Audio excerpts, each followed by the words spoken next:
Okay, welcome back to 2018. We're going to spend the first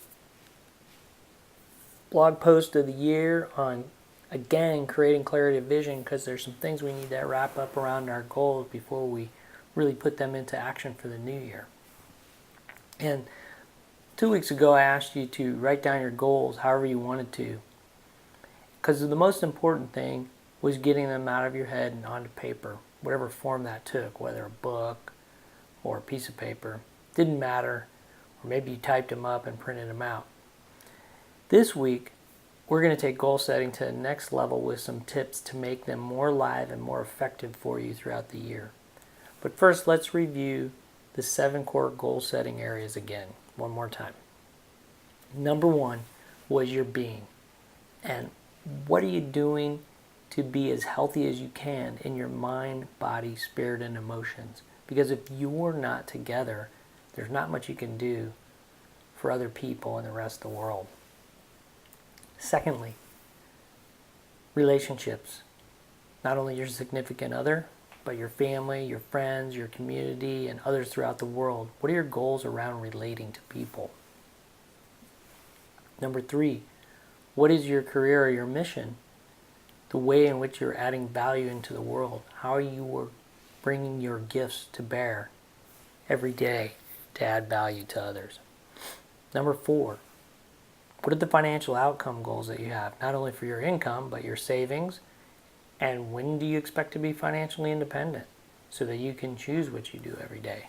That's a great goal if you haven't thought about that one before. Number 5, what is your relationship to time? Are you using your time effectively? Are there things that you could do better? What does your perfect day look like, and are you living it? Number 6, what is your lifestyle like? Where are you living? Have you optimized your environment? Do you have a good vehicle to get you around to get things done? Are you traveling? Do you eat well? What are those things that you're doing in your life that create your lifestyle? And how do you want to move those forward this year? Number 7, what are you doing in terms of contribution? Now, this may be related to your career and your mission goal, but it may not be. There may be some other things beyond your career and mission goal where you want to contribute either through charities or whatever it is. That's where you kind of organize those kinds of goals. In kind of an 8th category, I don't consider it one of the core categories, is celebration, because you could be doing celebration throughout the year for a specific goal, accomplishments, and achievements, or you could have one big celebration at the end of the year. So what are you doing there?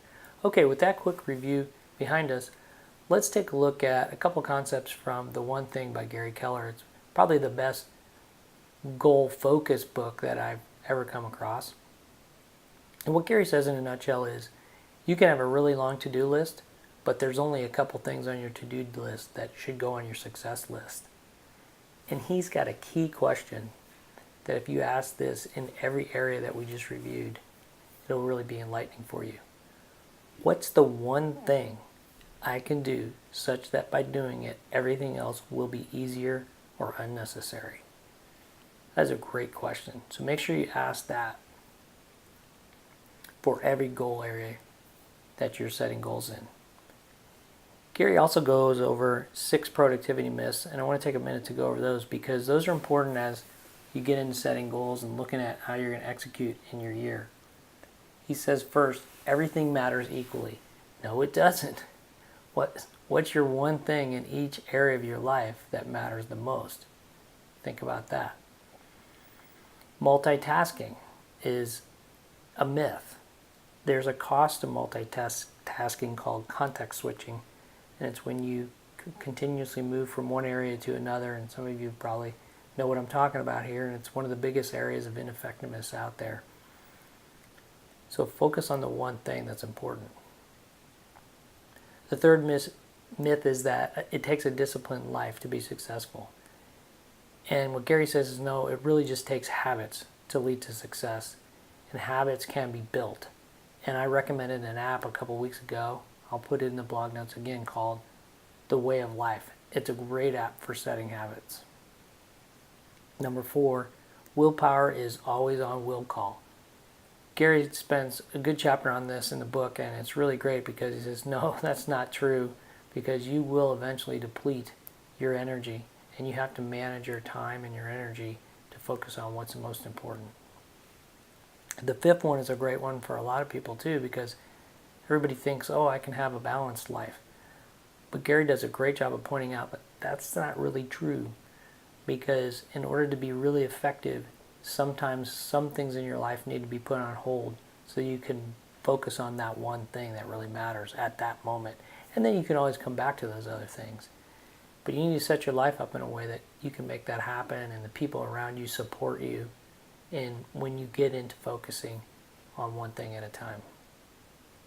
The last one is big is bad. Big is not bad. Big is great. That's what this blog is all about, making you realize that you're powerful beyond measure. So what are your big goals that lead to big action that leads to your big life? Next, for each area, there's some questions that you should ask to refine that goal. Let me walk through these. Specifically, what does success look like for the goal in question? Who could you enroll to help you achieve this goal? There's power in numbers. What is the one thing you can do next that will move this goal forward? Back to the one theme again, one thing theme again. When will you get started? When will you complete? Who will hold you accountable? And how will you celebrate? There's that eighth goal category. How will you celebrate when you get that goal accomplished? So ask those questions for all your goals and help add a little more richness to how you are articulating your goal for yourself this year. Next great book is The 12-Week Year by Brian Moran, and he does a great job of breaking down the year into quarters. And if you do the math, each quarter actually has 13 weeks, but he talks about having a 12-week plan for each quarter and using that 13th week for kind of cleanup and replanning for the next quarter. I love this book. It's a great way to kind of think about how to really break out your year so that by the time you get to the end of it, you can look back and go, wow, that was my best year ever. I'm going to put a template link in the blog notes to a Microsoft Word document that I use to help me break everything down this way. And it's got 4 pages. On the first page are those 2017 review questions we did a couple weeks ago and the 2018 high-level questions. And then page 3 is the meat of it. On the left-hand side of page 3, you're going to put the category and type of goal. In the middle section is what is the goal specifically and what are your quarterly milestones. And on the right side, you're going to put your why. Remember, we talked about your why is really important. How's it going to change your life? And how, again, might you celebrate that goal? And then page 4 is a quarterly action plan. And that kind of goes back to the 12-week year here. Is how do I break this thing down to small enough components that I can have achievable stepping stones on the way to accomplishing the overall goal. Here's my last super trick, and I don't know anybody that's really doing this.